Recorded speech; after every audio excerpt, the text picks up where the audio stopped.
Phantom fantasies کی horror stories میں ایک بار پھر سے خوش آمدید۔ آج ہم خوفناک آئینے کی خوفناک دنیا کا سفر کریں گے، جس میں جو ایک بار دیکھتا ہے اس کا اس دنیا سے ناتا ہمیشہ کے لیے ختم ہو جاتا ہے۔ اپنے دل کو تھام لیں، بچے اور ہارٹ پیشنٹس اس کہانی سے دور رہیں۔ انگلینڈ کے چھوٹے سے قصبے میں قدیم چیزوں کی ایک دکان تھی، جس میں داخل ہونے کی ہمت بہت کم لوگ کرتے تھے۔ لوگوں کو دکان سے دور رکھنے کی وجہ دکان پر دھول مٹی، ٹوٹے پھوٹے فرش نہیں تھے، بلکہ اصل وجہ دکان میں رکھا ہوا ایک شیشہ تھا، جس کی وجہ سے لوگ دکان میں آنے سے گھبراتے تھے۔ وہاں کے لوگوں نے اس شیشے کا نام بھوتیا شیشہ رکھا ہوا تھا۔ ان کا کہنا تھا یہ خوفناک شیشہ ہے اور یہ چیز انسانی سمجھ کے باہر ہے۔ جن لوگوں نے اس شیشے کے اندر دیکھا، انہوں نے اپنے علاوہ بہت کچھ دیکھا اور وہ واپس کبھی نہ آئے۔ ایک دفعہ ایک جوان جوڑا، جن کی حال ہی میں نئی شادی ہوئی تھی، اس دکان میں اپنے نئے گھر کے لیے چیزیں خریدنے کے لیے آئے۔ لڑکی کا نام لیلی اور لڑکے کا نام ایلیکس تھا۔ لیلی نے دکان میں داخل ہوتے ہی کہا، یہ جگہ خوفناک ہے ایلیکس، کیا تمہیں لگتا ہے ہمیں یہاں ٹھہرنا چاہیے؟ ایلیکس اس کو جھٹلاتے ہوئے، چلو لیلی، یہ صرف ایک پرانا سٹور ہے، آؤ اپنے نئے گھر کے لیے کوئی اچھا سا سامان دیکھیں۔ لکڑی کے فرش پر ان کے قدموں کی آواز گونج رہی تھی۔ لیلی ڈرتے ہوئے، ایلیکس سنو۔ ایلیکس اس کو نظر انداز کرتے ہوئے، لیلی یہ آئینہ چیک کرو۔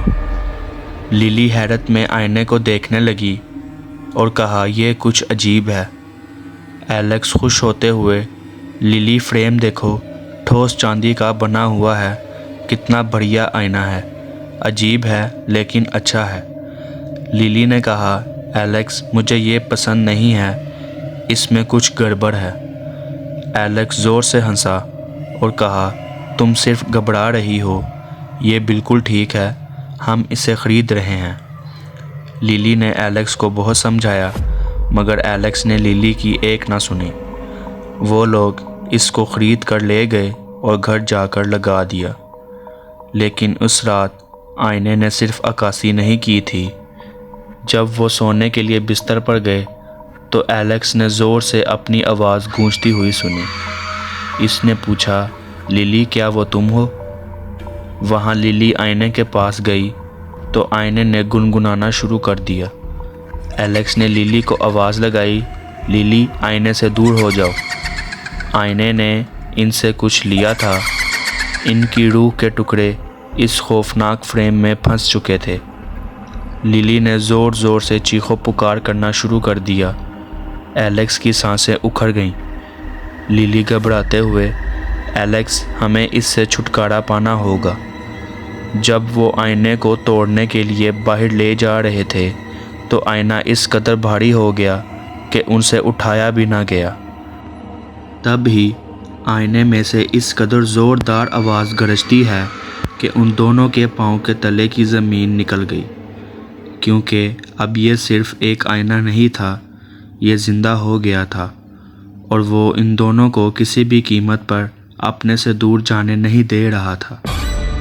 لیلی نے کانپتے ہوئے ایلیکس کو کہا، ایلیکس یہ آئینہ بدل رہا ہے۔ ڈر کے مارے ایلیکس کے منہ سے ایک بھی الفاظ نہیں نکل رہا تھا۔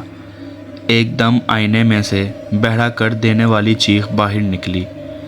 اصل میں جو شیشے میں ایک بار دیکھتا تھا وہ شیشے میں پھنس جاتا تھا، اس کا اپنے اوپر کچھ قابو نہیں رہتا تھا۔ لیلی اور ایلیکس نے اس میں دیکھنے کی جرات کر دی تھی۔ جیسے ہی انہوں نے شیشے کو قریب سے دیکھا، شیشے نے ان دونوں کو اپنے اندر کھینچ لیا اور وہ دونوں شیشے کی دنیا میں ہمیشہ کے لیے غائب ہو گئے اور آئینہ خود بخود اسی دکان پر واپس چلا گیا۔ کچھ دن بعد ایک نیا جوڑا اسی دکان پر داخل ہوا۔ وہ خود داخل نہیں ہوئے تھے، انہیں کسی نادیدہ قوت نے اپنی طرف کھینچا تھا۔ انہوں نے شیشے کی طرف دیکھا لیکن کچھ غیر معمولی نظر نہیں آیا۔ اگر وہ شیشے کو ایک دم نزدیک سے دیکھتے تو ان کو شیشے میں لیلی اور ایلیکس ضرور نظر آتے۔ لیلی اور ایلیکس آج بھی اس شیشے کی دنیا میں پھنسے ہوئے ہیں۔ اگر آپ چاہتے ہیں آپ اس دنیا میں نہ جائیں تو کبھی اس آئینے کو نزدیک سے مت دیکھنا۔ وہ آئینہ آج بھی اپنے نئے شکار کا انتظار کر رہا ہے۔ آئینے کی خوفناک دنیا میں ہمارے ساتھ سفر کرنے کا شکریہ۔ ملتے ہیں اگلی دل دہلا دینے والی کہانی کے ساتھ۔ تب تک اپنا خیال رکھیں اور محفوظ رہیں۔ ویڈیو اچھی لگی ہو تو ویڈیو کو لائک کریں اور چینل کو سبسکرائب کریں۔ اللہ حافظ۔